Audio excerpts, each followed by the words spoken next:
ಮೃತ್ಯುವಿಗೆ ತುತ್ತಾದ ನನ್ನ ಹತಭಾಗ್ಯ ಸಹೋದರುಗಳೇ,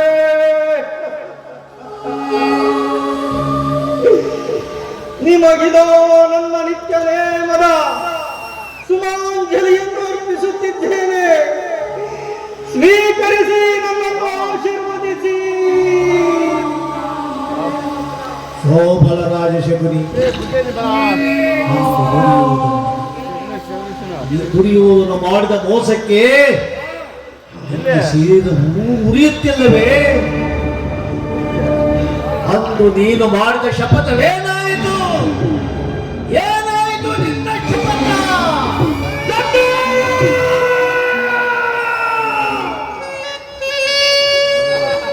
ಸದ್ದು ಸದ್ದು ಸೌಬಲರಾಜ ಶಕುನಿಯ ಆಶ್ವಾಸನೆಗೆ ಅವಹೇಳನ ಮಾಡುತ್ತಿರುವ ಅಧಮವರುಳುಗಳೇ, ಸದ್ದು!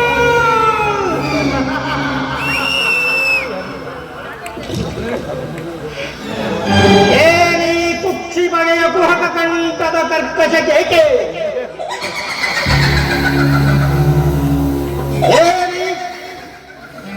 ಏನಿ ಪ್ರಯಾಗ್ರಿ ಜ್ವಾಲೆಯನ್ನೇ ಪ್ರಚೋದನೆಗೈಯುತ್ತಿರುವ ಪ್ರಚಂಡ ಭಾರತದ ಹೃದಯ ತಾಂಡವ ನೃತ್ಯ.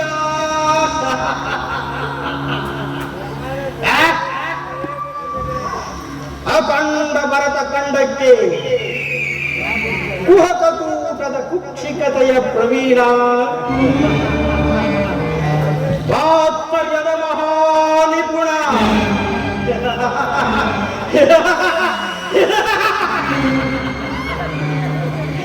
ಈ ಸೌಬಲರಾಜ ಶಕುನಿಯೊಡನೆ ನಿಮ್ಮಗಳ ಸರಸ ಸಲ್ಲಾಪ.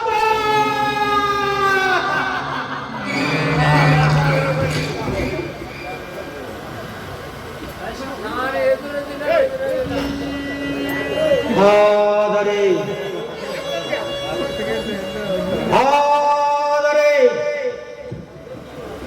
ಆಂತರ್ಯದ ಅಂತರಂಗದಲ್ಲಿ ಅದೇನೋ ತೃಪ್ತಿ,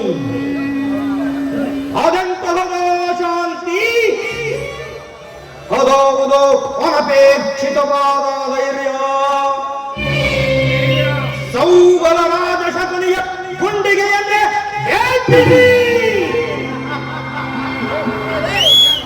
ರಾಜ್ಯಗೆಬ್ಬಿಸುತ್ತಿರುವ ಆ ದುಷ್ಟ ಶಕ್ತಿ ಯಾವುದು? ವಿವಿಧ ಲಲಾಟನಿಂದ ನಿಖಿತನಾದ ವಿಲಾಸನೇ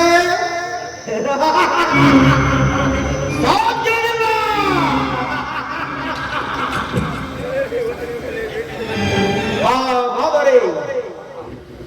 ಹಾಗಾದರೆ ನನ್ನನ್ನು ನಿಮಿಷ ನಿಮಿಷಕ್ಕೂ ನಿಶ್ಶಕ್ತನನ್ನಾಗಿ ಮಾಡಿ, ನಿಸ್ತೇಜನನ್ನಾಗಿ ಮಾಡಿ, ನನ್ನನ್ನು ಗಾಢವಾಗಿ ಕಾಡುತ್ತಿರುವ ಆ ದುಷ್ಟ ಶಕ್ತಿ ಯಾವುದು?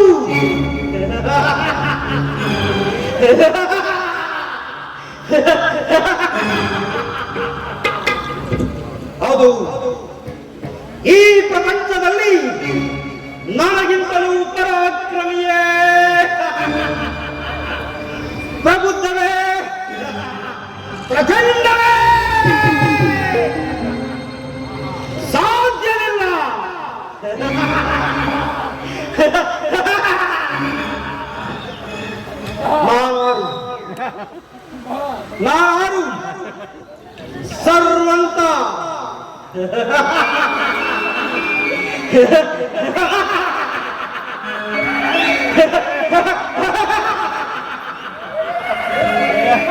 ಸರ್ವಂತ ಸರ್ವತಂತ್ರ ಸ್ವತಂತ್ರನಾದ ಸೌಗಮ ರಾಜ ಚಾಕುರಿ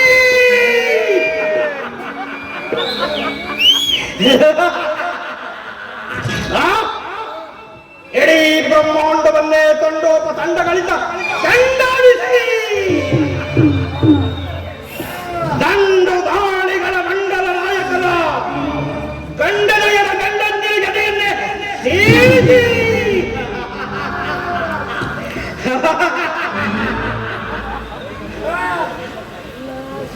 ಗುರು ರಕ್ತಪಾನಕ್ಕಾಗಿ ಬಿಸಿ ರಕ್ತಪಾನಕ್ಕಾಗಿ ಬಿಸಿ ರಕ್ತಪಾನಕ್ಕಾಗಿ ಅಲ್ಲ ಗುರು ರಕ್ತಪಾನಕ್ಕಾಗಿ ತಾವು ಕೆರಳು ನಿಂತಿದ್ದಾನೆ. ಕಾರ್ಕೋಟಕ ವಿಷ ತುಂಬಿದ ಕಾಳಿಂಗ ಸರ್ಪ ಸ್ವರೂಪಿಯಾದ ಸೌಗಮ ರಾಜ ಚಾಕುರಿ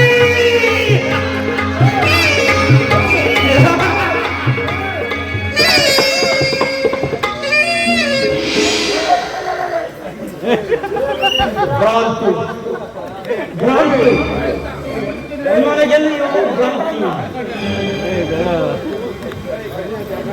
ಮರೆತಿಲ್ಲ ಮರೆತಿಲ್ಲ ಸುಯೋಧನ ಮರೆತಿಲ್ಲ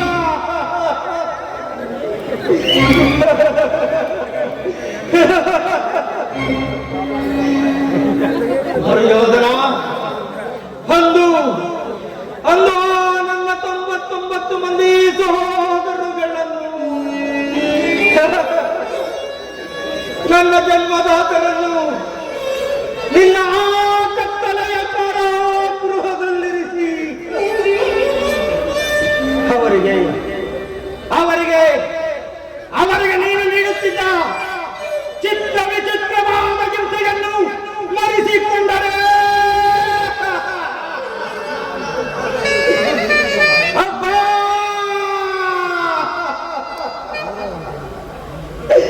ನನ್ನ ಹೃದಯವೇ ಸಿಡಿಯುವಂತೆ ಪಡೆಯುವುದು ನನ್ನದೆಯು ನಡುಗುತ್ತಿರುವುದು ನನ್ನ ಈ ವಿಶಾಲವಾದ ವಕ್ಷಸ್ಥಳಕ್ಕೆ ಕೋಟಿ ಕಟಾರಿಗಳಿಂದ ಗಿರಿದಂತೆ ಭಾಸವಾಗುತ್ತಿರುವುದು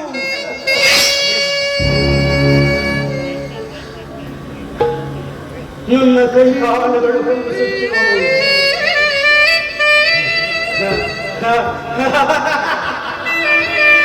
ಈ ನನ್ನ ಶರೀರವೆಲ್ಲ ಬೇಷದ ಮಾಡೋಕ್ಕಿ ಜೋಳಗಿಲ್ಲ ದಗದಗಿಸುತ್ತಿರುವುದು ದಗದಗ ದಗದಗ ದಗದಗ ಎತ್ತಿದೆ ಬೇಷದ ಜೋಳ ದಗದಗಿಸುತ್ತಿದೆ ಲೋಕದರಾಳೆ ದಗದಗ ಎತ್ತಿದೆ ಬೇಷದ ಜೋಳ ದಗದಗಿಸುತ್ತಿದೆ ಲೋಕದರಾಳೆ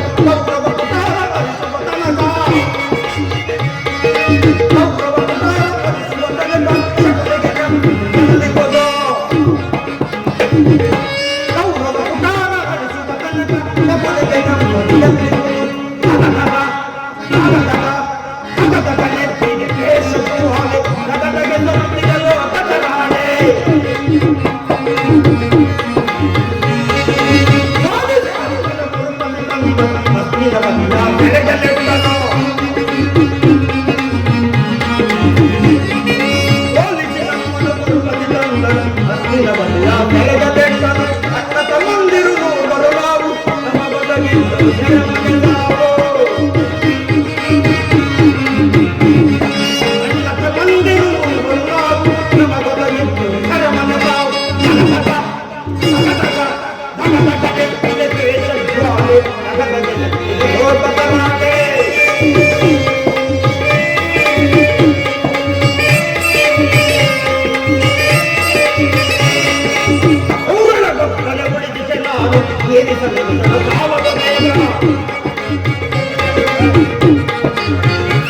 ಊರೊಳಗೆ ಉಳಿದಿದ್ದೆ ನಾನು. ಹಿರಿತನದ ಸಾಲವನೇ ಎತ್ತರವಾಗುವುದೆಂದೇ ಬೇಡು.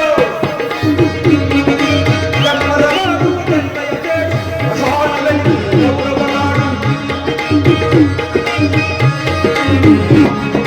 ಎತ್ತರವಾಗುವುದೆಂದೇ ಬೇಡು. ಅಸಹನವೆಂದು ಗೌರವ ನಾಡು. ದಗದಗ, ದಗದಗ.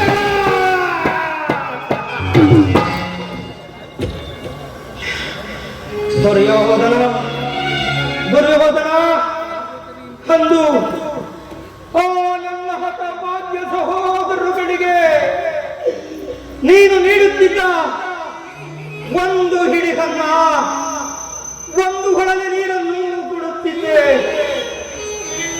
ಆ ನನ್ನ ಹತಭಾಗ್ಯ ಸಹೋದರರುಗಳು ಅದೆಲ್ಲವನ್ನು ನನಗೆ ನೀಡಿ ಈ ನನ್ನ ಶ್ವಾಸದಲ್ಲಿ ಉಸಿರು ಬರುವಂತೆ ಮಾಡಿ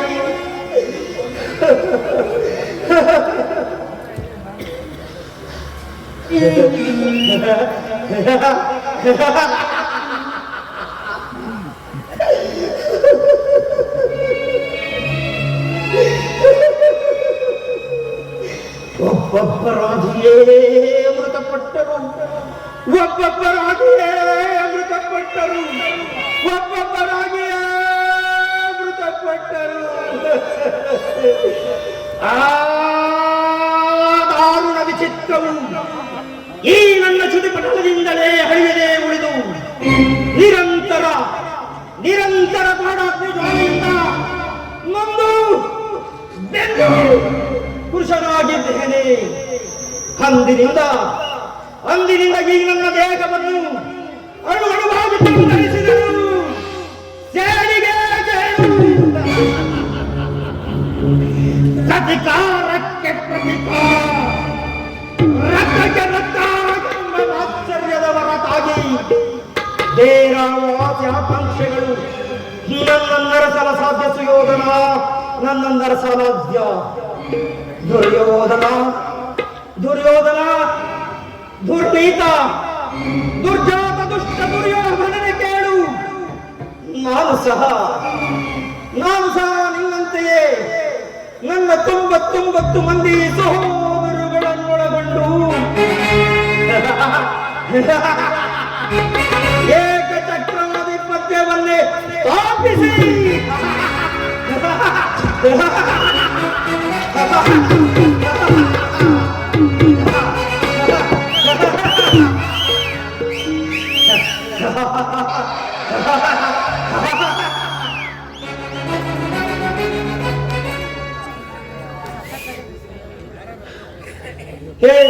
ಏಕಚಕ್ರಾಧಿಪತ್ಯವನ್ನೇ ಸ್ಥಾಪಿಸಿ ಸಾಮಂತ ರಾಜರುಗಳಿಂದ ಓಲೈಸಿಕೊಂಡು ಸಾಮ್ರಾಟನಾಗಿ ಮೆರೆಯಬೇಕೆಂಬ ಈ ನನ್ನ ಆಸೆ ಆಕಾಂಕ್ಷೆಗಳೆಲ್ಲವೂ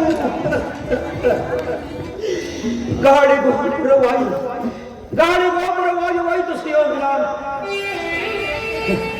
ಆದರೂ ಚಿಂತೆ ಇಲ್ಲ. ಮಿಂಚಿ ಹೋದ ಕಾರ್ಯಕ್ಕೆ ಚಿಂತಿಸಿ ಬರುಗಿ ಫಲವಿಲ್ಲ. ಆದರೆ ನೋವಿನ ಗತ ಸ್ಮರಣೆಯಿಂದ ಈ ನನ್ನ ಭವಿಷ್ಯವೇ ಅಲಸ್ಯಗೊಳ್ಳುವುದು.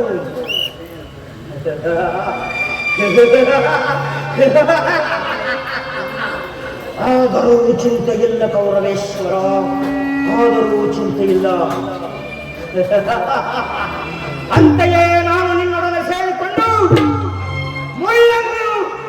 ಮುಳ್ಳಿನಿಂದಲೇ ತೆಗೆಯಬೇಕು.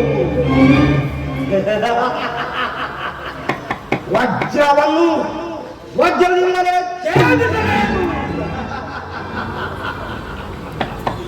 ಮೋಸಗಾರನನ್ನು ಮೋಸದಿಂದಲೇ ನಾಶ ಮಾಡಬೇಕು ಎಂಬ ಹಿರಿಯರ ನಾಡನುಡಿಯಂತೆ ಅಡಿಗಡಿಗೂ ನಿನ್ನನ್ನು ಅಡ್ಡದಾರಿಗಳಿಗೂ ಇಷ್ಟು ದಿವಸ ಅಟ್ಟಹಾಸದಿಂದ ಮೆಟ್ಟಿ ಬರೆದ ಆ ನಿನ್ನ ಅಸ್ಥಿನಾಪತಿಯ ಸಿಂಹಾಸನವನ್ನು ರಕ್ತದ ಕೋಳಿಯನ್ನೇ ಮುಳುಗಿಸಿದೆನು.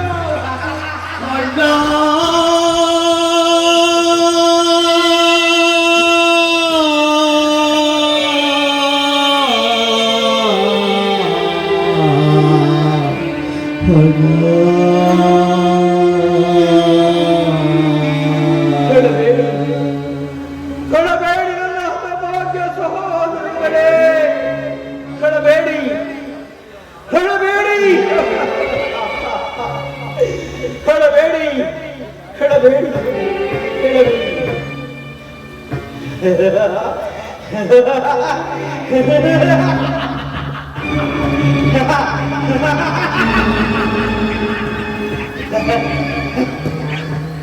ದುರ್ಯೋಧನ, ದುರ್ಯೋಧನನ 99 ಮಂದಿ ಸಹೋದರ ಚಿನ್ನ ಮುಂಡಗಳಿಂದ ನರಕದಲ್ಲಿ ನಿಮ್ಮಗಳ ನಿರೋಂಜನವನ್ನು ಮಾಡಿಸಿದರು. ನರಕದ ಭಯಂಕರ ಯುದ್ಧಗೆಂತಲೂ ಕುರುಕ್ಷೇತ್ರದಲ್ಲಿ ಈ ಶಬರಿಯಿಂದ ನಿಮಗಿಂತೆಯೂ ಅತಿ ಭಯಂಕರ ಭಯಾನಕ ಬೀಭತ್ಸ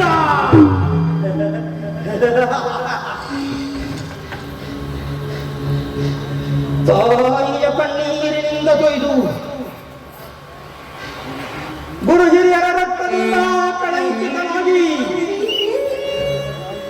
ಪಿತೃ ಶೋಕದಿಂದ ಬಯಸುತ್ತ ನಿನಗಾಗಿ ನಿನಗಾಗಿ ನಿಟ್ಟುಸಿರು ಬಿಡುವವರಿಲ್ಲದಂತೆ ಮಾಡುವೆನು.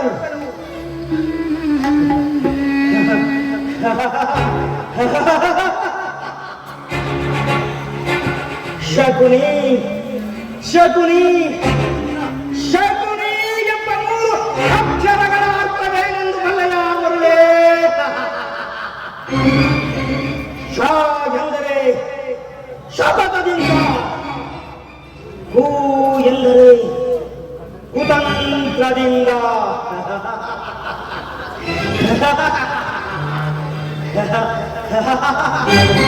ನೀ ಎಂದರೆ ನಿನ್ನನ್ನು ನಿನ್ನದರಿಂದಲೇ ನಿರ್ಮಾಣ ಮಾಡುವವರೆಗೆ ಈ ಶಬರಿಗೆಲ್ಲಿಗೂ ಶಾಂತಿ, ಅದೆಲ್ಲಿಗೂ ಮನಃಶಾಂತಿ, ಅದೆಲ್ಲಿಗೂ ಶಾಂತಿ. ಅವನನ್ನು ನಾಶ ಮಾಡುವುದೇ ನನ್ನ ಗುರಿ, ದುರ್ಯೋಧನನ್ನು ಸಂಹರಿಸುವುದೇ ನನ್ನ ಗುರಿ. ಏನು ರಥಚಕ್ರಗಳ ಆಗಮನದ ಶಬ್ದ ಈ ನನ್ನ ಶಿಷ್ಟದ ಮನೆಯಲ್ಲಿ. ಅದು ಈ ಸಮಯದಲ್ಲಿ ಯಾರೋ ಬರುವಂತಿದೆ, ನಾನೇ ಹೋಗಿ ನೋಡಬಲ್ಲೆ.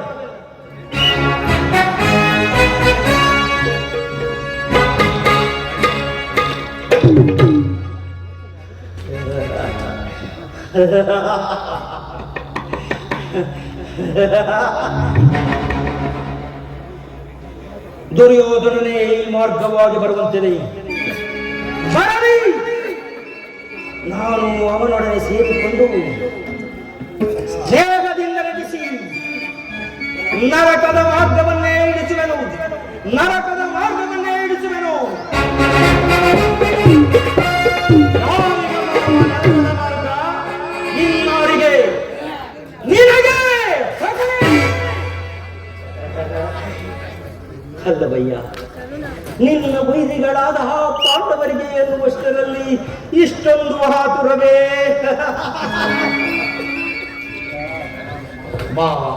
ನಾನು ಮಾಡಿದ ಕಾರ್ಯ ಇತ್ತವೇ? ಗುರುರಾಜ, ಜಯದ್ರುತ ಕೃತವರ್ಮಾದಿಗಳು ಸೈನ್ಯ ಸಮೇತರಾಗಿ ನಿನ್ನ ಪಕ್ಷವನ್ನು ವಹಿಸಲು ಬರುತ್ತಿರುವರು ಎಂದು ದೂತನು ಈಗಾಗಲೇ ಸಮಾಚಾರವನ್ನು ತಂದಿರಬೇಕಲ್ಲವೇ? ಆ ದೂತನ ವಿಚಾರ ಈ ಧಾತನೆ ಏಕೆ ಮಾವ? ಈ ದುರ್ಯೋಧನನು ಅಸಹಾಯ ಶೂರನು. ತನ್ನೆರಡು ತೋಳ್ಬಲಗಳಿಂದ ಪಾಂಡವರ ಸಮಸ್ತ ಸೈನ್ಯವನ್ನೇ ನಾಶಗೊಳಿಸಿದ. ಜ್ಞಾತಿ ಸುಯೋಧಕಲ, ಇದು ಉಚಿತವೇ? ಆ ದಿನ ನಾನು ದ್ವಾರಕೆಗೆ ಹೋಗಿದ್ದಾಗ ಕೃಷ್ಣನು ಯುದ್ಧವು ಅಧರ್ಮವೆಂದು ಇಷ್ಟೋದವಾಗಿ ಹೇಳಿದ.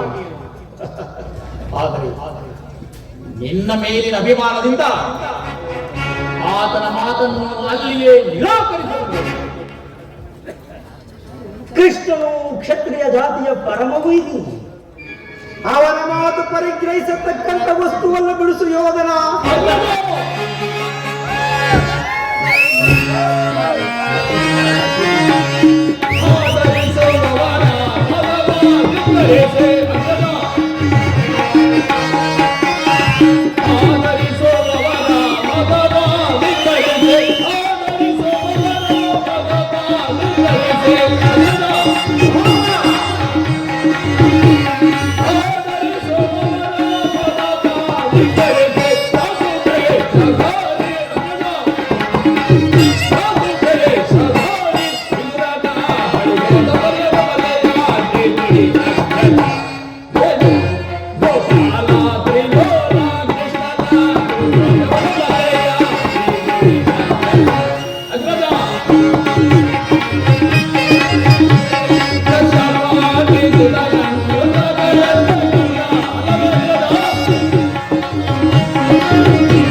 ಕಾಲಾವಧಿಗೆ ಬಂದಿರುವನಂತೆ ನಾಳಿನ ಪ್ರಾತಃ ಕಾಲ ನಮ್ಮ ರಾಜಸಭೆಯಲ್ಲಿ ಶಾಂತಿ ಸಂಧಾನ ನಡೆಸುವನಂತೆ ಅಗ್ರಜ. ಏನು ಕೃಷ್ಣನು ಹಸ್ತಿನಾವತಿಯು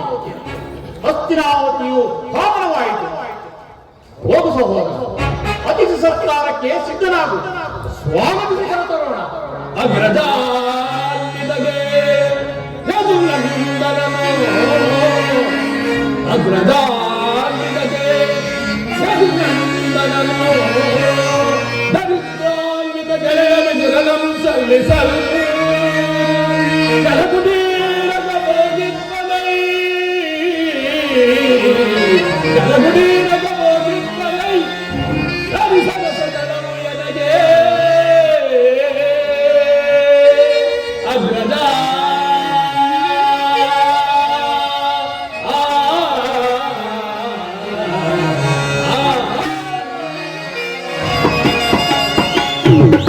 ಅಗ್ರಜ ಸಹೋದರ, ಈ ದುರ್ಗದ ದುಶ್ಯಾಸನನು ಅವರವರ ಪ್ರತಾಪವನ್ನು ಕಂಡು ಅಂಜುವುದಿಲ್ಲ, ಅಳುಕುವುದಿಲ್ಲ. ನಾಳೆ ರಾಜಸಭೆಯವರೆಗೂ ಕೃಷ್ಣನಿಗೆ ತಕ್ಕ ಪ್ರತಿಕಾರ ಮಾಡಿಕೊಳ್ಳುವುದಿಲ್ಲ ಅಗ್ರಜ. ಆಗಲೇ ರಾಜಪ್ರಸಾದವನ್ನು ದಾಟಿ ಆ ದರಿದ್ರನಾದ ವಿದುರನ ಮನೆಯನ್ನು ಆಶ್ರಯಿಸಿದನಂತೆ. ಅದೆಷ್ಟೊಂದು ಅವಹೇಳನವನ್ನ. ಇದು ಅವಹೇಳನವಲ್ಲ ಪ್ರಿಯ ಸಹೋದರ. ಯದುಪತಿಯು ಭಕ್ತರ ಪರಾಧೀನ. ವಿದುರಂತಹ ಭಕ್ತರು ಆತನಿಗೆ ಮತ್ಯಾರು. ಈ ದಿನ ಆತನ ಸತ್ಕಾರವನ್ನು ಸ್ವೀಕರಿಸಿ ನಾಳೆ ನಮ್ಮ ಮಂದಿರಕ್ಕೆ ಬಂದೇ ಬರುವುದು. ಚಿಂತಿಸಬೇಡ ಅಡ ಸಹೋದರ. ಆ ದರ್ಪಿತನಾದ ಗೋಪಾಲಕನು ನಮ್ಮ ಸತ್ಕಾರವನ್ನು ಜಾಯಿಸುವಂತೆ ಕಾಣುತ್ತಿಲ್ಲ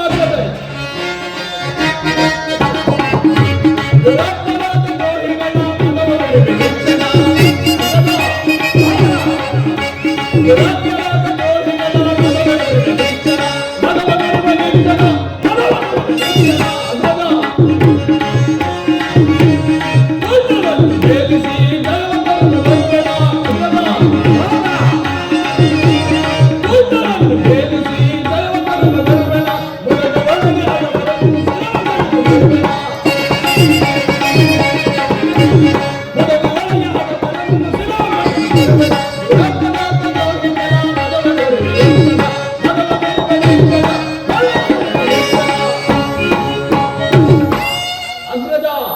ಕೃಷ್ಣನಿಗೆ ಸತ್ಕಾರವಂತೆ ಸತ್ಕಾರ. ಸಹೋದರ, ಒಂದೊಂದು ಸಾರಿ ಈ ನನ್ನ ಸಹೋದರರನ್ನು ಶಾಸನ ಮಾಡುವುದು ನನಗೊಂದು ಸಾರಿ ದುಸ್ಸಾಧ್ಯವೆನಿಸುತ್ತದೆ. ನೋಡಿದೆಯ ಮಾವ, ನನ್ನ ಸಹೋದರನ ಕ್ರೋಧಾಗ್ನಿ ಜ್ವಾಲೆಯನ್ನು ಮದಗಜಗಳ ಲೆಕ್ಕ ಹಾಕಿದರು ಚಿನ್ನಕ್ಕೆ ಸಾಕಿ. ಮಾವ, ಕೃಷ್ಣನು ಸಂಧಾನಕ್ಕೆ ಹಸ್ತಿನಾವತಿಗೆ ಬಂದಿರುವನು. ಸಮ್ಮತಿಸುವುದೇ ಅಥವಾ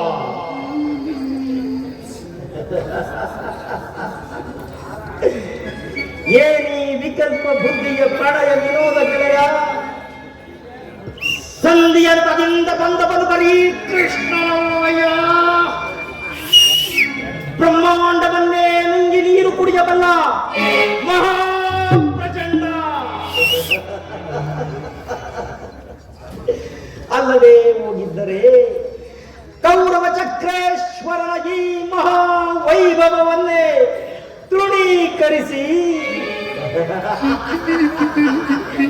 ದಾಸಿಪುತ್ರನಾದ ವಿದುರನ ಮುರುಕು ಚೌಪಡಿಯನ್ನು ಆಶ್ರಯಿಸಿದ ಉದ್ದೇಶವೇ ನಿನ್ನ ಸರ್ವನಾಶದ ಆರಂಭ. ಶಕುನಿ, ನಿನಗೆ ಕೃಷ್ಣನ ಮೇಲೆ ಇಷ್ಟೊಂದು ದ್ವೇಷವೇಕೆ?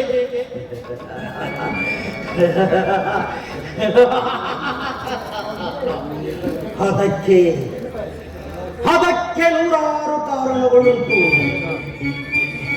ಅವನಿಗೆ ವಿರುದ್ಧವಾಗಿ ನಡೆದ ರಾಜರುಗಳ ಹೆಸರುಗಳಿಲ್ಲದಂತೆ ಮಾಡಿ ದಶನಾಮಾವಳಿಗೆ ತಾನು ಅಧಿಪತಿಯಾದನು. ಕೃಷ್ಣನು ಕ್ಷತ್ರಿಯ ಜಾತಿಯ ಕಳಿತ ಸ್ವರೂಪನು. ಭರತ ವರ್ಷದಲ್ಲಿ ಕ್ಷತ್ರಿಯರ ನಾಶಕ್ಕೆಂದೇ ಉದಯಿಸಿರುವನು. ಜರಾಸಂಧ, ಶಿಶುಪಾಲಾದಿಗಳು ನಿನಗೆ ಎಂತಹ ಮಿತ್ರರಾಗಿದ್ದರಯ್ಯ. ಕಾರಣವಿಲ್ಲದೆ ಅವರನ್ನು ಧ್ವಂಸ ಮಾಡಿದನು. ಕಂಸನನ್ನು ವಧಿಸಿ ಅರುಳು ಮರುಳು ಮುದುಕನಾದ ಉಗ್ರಸೇನಿಗೆ ನೆಪಮಾತ್ರಕ್ಕೆ ಸಿಂಹಾಸನದ ಮೇಲೆ ಕುಳಿಸಿ ಅವನ ಪ್ರಿಯ ಸಹೋದರರುಗಳನ್ನು ಸುರಪಾನ ಪ್ರಮಥರನ್ನಾಗಿ ಮಾಡಿ ದಶನಾಮಾವಳಿಗೆ ಸಾನು ಅಧಿಪತಿಯಾದನು. ಇಂಥವನ ಮಾತಿಗೆ ಮನ್ನಣೆಯೇ ಕೌರವೇಶ್ವರ. ಇಂಥವನ ವಕ್ರ ದೃಷ್ಟಿಗೆ ನೀನು ಸಿಕ್ಕಿ ಬಿದ್ದೆಯೇ ಆದರೆ ನಿನಗೂ ಅದೇ ಗತಿ ಯಥಾಸ್ಥಿತಿ. ಹಾಗಾದರೆ ನನ್ನನ್ನು ಭೋಗಿ ಕಳಿಸಿದ್ದು ಏಕೆ ಮಾವ? ಆ ನಂದಗೋಪಾಲನ ಬಾಗಿಲ ಬಳಿಯಲ್ಲಿ ನಿಂತು ಸಹಾಯ ಬೇಡುವುದು ಈ ದುರ್ಯೋಧನನಿಗೆ ಉಚಿತವಾದ ಕಾರ್ಯವೇ? ಅದಕ್ಕೆ ಒಂದು ಮುಖ್ಯವಾದ ಉದ್ದೇಶವಿತ್ತು. ಏನದು ನಿನ್ನ ಉದ್ದೇಶ?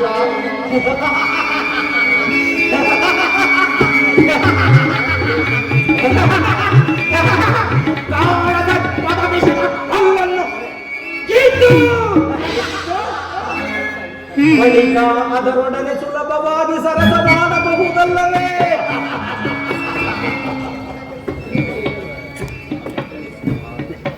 ಕೃಷ್ಣನಿಗಿಂತಲೂ ವಿಜಯೋನ್ಮುಖವಾದ ಅವನ ಸೈನ್ಯದ ಅವಶ್ಯಕತೆ ನಿನಗೆ ಬಹಳ ಮುಖ್ಯವಾಗಿದೆ. ಕೃಷ್ಣನೇ ಒಂದು ವೇಳೆ ಸೈನ್ಯ ಸಮೇತನಾಗಿ ನಿನ್ನ ಪಕ್ಷವನ್ನು ವಹಿಸಿದ್ದರೆ, ಕೃಷ್ಣ ನೀನು ನನಗೆ ಬೇಡ, ನಿನ್ನ ಸೈನ್ಯವೇ ನನಗೆ ಸಾಕು ಎಂದು ನಿಸ್ಸಂಕೋಚವಾಗಿ ಹೇಳಬಹುದಾಗಿತ್ತು. ಆದರೆ ಆ ಅರ್ಜುನನು ನಿನ್ನನ್ನು ಆ ಸಂಕಷ್ಟದಿಂದ ಪಾರು ಮಾಡಿದನು. ಮಾವ, ನೀನು ಹೇಳುವಂತೆ ಕೃಷ್ಣನು ವಂಚಕನೇ ಇರಬಹುದು. ಆದರೆ ಅವನ ಮೇಲಿನ ದ್ವೇಷದಿಂದ ಪಾಪ ಆ ಬಡ ಪಾಂಡವರನ್ನು ಉಳಿಸಬೇಕಾಗುವುದಲ್ಲ. ಈ ಯಾವ ಧರ್ಮ ಸಂಕಟ? ಪಾಪ, ಪುಣ್ಯ, ಧರ್ಮ ಅದು ನಿನಗೆ. ಪಾಂಡವರನ್ನು ಕೃಷ್ಣನಿಂದ ಬೇರೆ ಮಾಡಲಾಗುವುದು ಸುಯೋಧನ. ಅವರೆಲ್ಲರೂ ಅವನ ಆಜ್ಞಾಧಾರಕರು. ಸಂಧಿಗೆ ಸಮ್ಮತಿಸಿ ಪಾಂಡವರಿಗೆ ಆಶ್ರಯವನ್ನು ನೀಡಿದ್ದೇ ಆದರೆ ನಿನ್ನ ವಿನಾಶಕ್ಕೆ ನೀನೇ ಕಾರಣವಾಗುವೆ.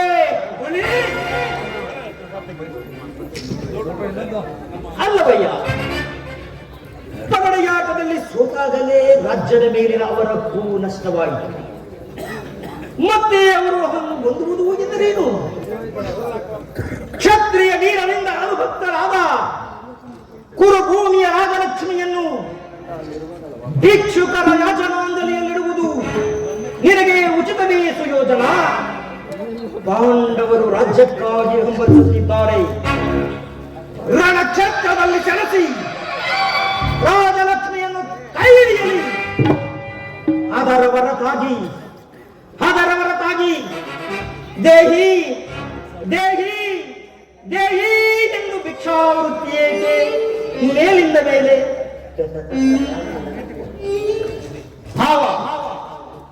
ಪಾಂಡವರಿಗೆ ಯುದ್ಧದ ಸಲುವಾಗಿ ಸೋಜು ಮರೆಯಷ್ಟು ಧನವನ್ನು ಕೊಡುವುದಿಲ್ಲ. ಅದಕ್ಕೆ ಮೊದಲು ಒಂದು ಘನ ಕಾರ್ಯವನ್ನು ಸಾಗಿಸಬೇಕು ಸುಯೋಧನ.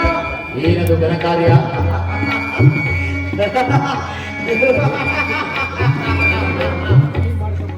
ಸಂಧಿಯ ನೆಪದಿಂದ ಬಾರಿ ಬಾರಿಗೂ ಪ್ರತಿಷ್ಠೆಯನ್ನು ತೋರುತ್ತಿರುವ ಆ ಕೃಷ್ಣನಿಗೆ ತಕ್ಕ ಪ್ರಾಯಶ್ಚಿತವಾಗಲೇಬೇಕು.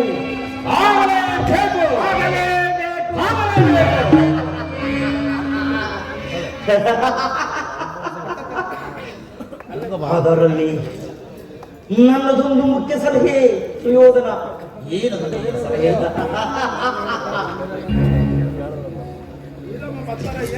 ಸಮಯ ಬಂದಾಗ ಹೇಳುವೆನು. ನಿನ್ನ ಸಲಹೆಯ ಹೊರತಾಗಿ ಈ ದುರ್ಯೋಧನ ಯಾವ ಕಾರ್ಯವನ್ನು ಮಾಡುವುದಿಲ್ಲ. ಈ ದುರ್ಯೋಧನನ ಛಲವಿದೆಯಲ್ಲ, ಅದು ಕಗ್ಗಲ್ಲಿನಂತೆ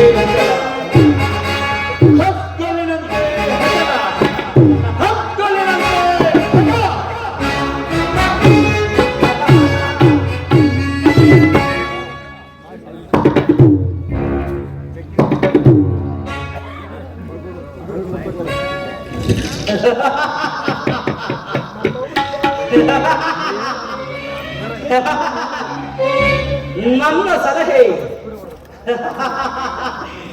ನನ್ನ ಸಲಹೆ ನನ್ನ ಸಲಹೆಯನ್ನೇ ಕೇಳುತ್ತಿರು. ನಿನ್ನ ವಂಶದ ಬೇರನ್ನೇ ಕಿತ್ತುಕೊಳ್ಳುತ್ತೇನೆ. ನಾನೆಂದಿಗೆ ನಿನ್ನ ಅರಮನೆಗೆ ಕಾಲಿಟ್ಟೇನೋ ಅಂದೇ ಅದು ಕಾವ್ಯವತ್ತ ದೂರಾಯಿತು. ಕಾವ್ಯವತ್ತದಿಯಾಯಿತು. ರಣತಂತ್ರ ನಿಪುಣ, ಕುಟಿಲ ವಿದ್ಯಾ ವಿಶಾರದನಾದ ಈ ಸೌಭಲರಾದ ಶಕುನಿಯಿಂದ ಕುರುವಂಶ ನಿರ್ನಾಮ.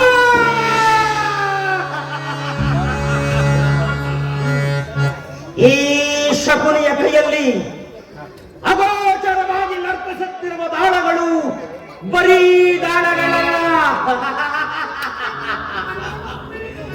ಕುರುವಂಶ ನಿರ್ನಾಮಕ್ಕಾಗಿ ಉದಯಿಸಿದ ಸರ್ವಾಸ್ತ್ರಗಳು.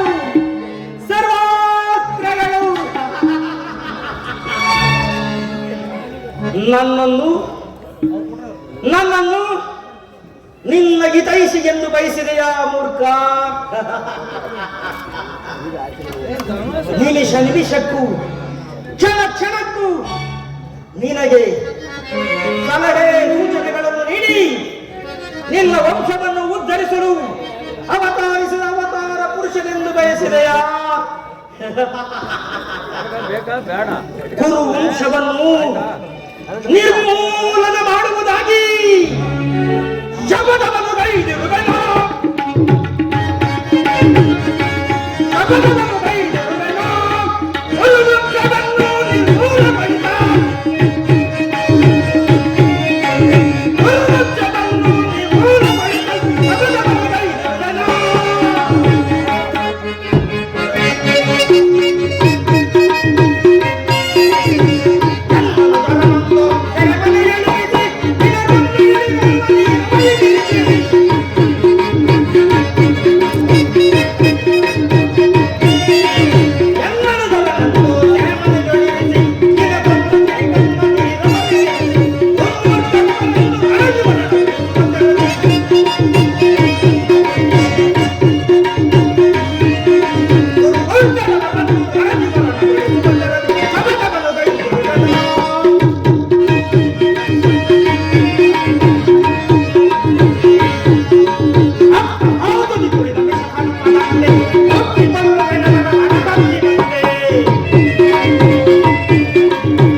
ಆಗಲೇ ಇಲ್ಲಿಂದ ನಿರ್ಗಮಿಸುವ ವೇಳೆ ಏನು ಹೇಳುವುದೇ? ದುರ್ಯೋಧನನ ಛಲ ಕಗ್ಗಲ್ಲಿನಂತೆ ಹಚಲ. ದುರ್ಯೋಧನನ ಛಲ ಕಗ್ಗಲ್ಲಿನಂತೆ ಹಚಲ. ನಡೆಡೆ ಕುರುಕುಲದ ರಣಕಲಿ, ನೀನಾಗುವೆ ರಣರಂಗದಲ್ಲಿ ರಣಬಲಿ.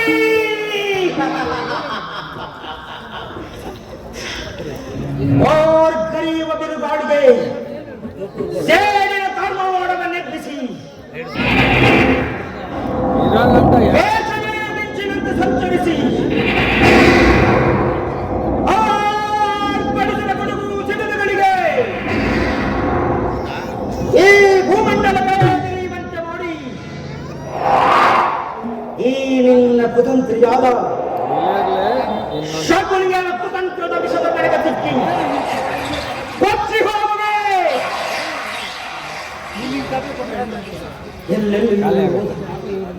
ಎಲ್ಲೆಲ್ಲಿಯೂ ರೋದನ, ರಣಹದ್ದುಗಳೆಂದೂ ಕಾಣದ ರಸದೌತಣ. ಯಮಭಟರುಗಳ ಹಾರಾಟ, ಜನಗಳ ಚೀರಾಟ ನೋಡಿದೆಯ ಪುರುರೂಪ, ಈ ಸೌಬಲರಾದ ಶಕುನಿಯ ಪ್ರತಾಪ. ಅಂದು ಅಂದು ನೀನು ಕೊಲ್ಲಿಸಿದ್ದು ನನ್ನ 100 ಜನ ಸಹೋದರಗಳನ್ನು. ಇಂದು ಈ ಶಕುನಿಯಗೆ ನೀನು ಸೇರಿದಂತೆ ನಿನ್ನ 99 ಮಂದಿ ಸಹೋದರಗಳನ್ನು. ಸರಿ ಹೋಯಿತಲ್ಲ, ಮುಯ್ಯಿಗೆ ಮುಯ್ಯಿ. ಅಷ್ಟೇ ಅಲ್ಲ, ಎಂದಿಗೆ ಆ ನಿನ್ನ ಪಟ್ಟದರಸಿಯಾದ ಭಾನುಮತಿಯು ಮಂಡಗದಲ್ಲಿ ಮುಂಡೆಯಾಗಿ ಈ ನಿನ್ನ ಮೃತದೇಹದ ಮೇಲೆ ಬಿದ್ದು ಎಡೆಯೆಡೆದು ಗೋಳಾಡಿ ಸಾಯುವಣ. ಅಂದೇ ಈ ಶಕುನಿಗೆ ಶಾಂತಿ, ಮನಃಶಾಂತಿ. ಅಲ್ಲಿಯವರೆಗೆ ನನಗೆಲ್ಲಿ ವಿಶ್ರಾಂತಿ.